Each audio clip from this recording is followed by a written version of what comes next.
What's up guys, it's Talon here, and in today's video I'm going to be giving you 5 tips that's going to help you reach Champions Division fast in the new Fortnite Season 7. But before I get into this video guys, if you do enjoy my content or find what I'm telling you helpful, please drop a like on this video, hit that subscribe button, and turn on post notifications.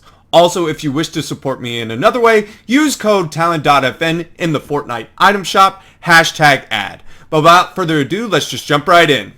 The first tip I'm going to be giving you is to play duos and trios as opposed to solos. And the reason why that is because the point scoring system has changed. In duos and trios, each elimination is worth 15 points. Now, that means per team, you're going to have more points per team wipe. In solos, one team wipe would be worth 20. In duos, it would be worth 30. And in trios, it would be worth 45. And that is why Bucky and Reet, who have been playing non-stop trios with NPen, are 1 and 2 respectively on the arena points leaderboards, because trios is the best way to rank up points quickly. Now, let's get into the next tip. The next tip is also going to be related to the scoring change, and that is to play for kills early and then focus placement later. Placement is more heavily focused at the beginning, even though there's much more placement opportunities. In the old format, getting a top 25 in solos would net in 60 and would cover your fare even in Division 9 champions. This season, placing top 25 in solos will only net you 45, which will cover your fare in D7, but not for champions. It's not as good. If you get 2 eliminations and place top 35, I believe it is, you'll still get 40, enough to cover for fare. And then the placement is much more heavy once you get into that top area. If you really want to rake up your points fast, go for kills early on and play it more like a tournament. Play smart and safe towards the end of the match. Get those free arena points if that is what you're struggling with.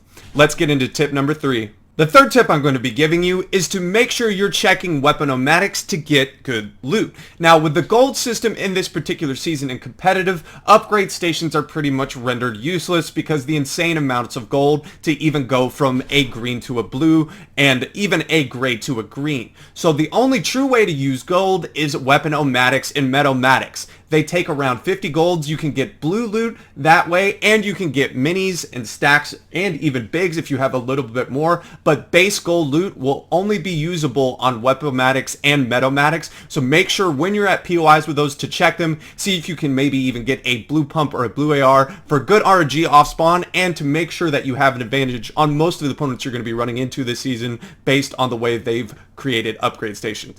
Let's get into tip number 4. My fourth tip is going to be pretty general as compared to the first 3 tips, which were season specific. But if you are struggling to get points in arena, more than likely you're landing at heavily contested POIs and just struggling off spawn, which is the most RNG portion of the game. If you are struggling in this particular manner, maybe the best thing to do, especially until you reach Champions Division, is to land at a less contested POI or even an unnamed location. For example, some good spots might be Shark to get slurp barrels or Lighthouse to get a free scar. Something that's not going to be heavily contested, maybe where you have 1 or 2 opponents off spawn, and where you can get good loot up key, get those eliminations early as previously mentioned, and play for placement towards the end game to get really high point games. And this could work for even solos, duos, or trios, just more low-key landing spots. Let's get into tip number 5. My 5th and final tip is again going to be more of a general tip, and that is to avoid tilt when you're trying to pursue going into arena champs.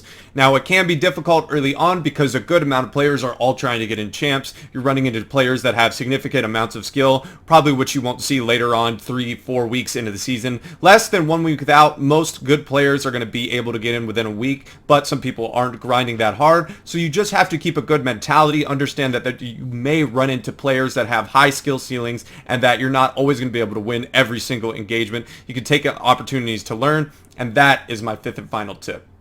Well guys, that is going to do it for today's video. I hope that you enjoyed today's tips. If you did, please drop a like on this video, hit that subscribe button, and turn on post notifications. And I hope I'll be seeing you in the next one.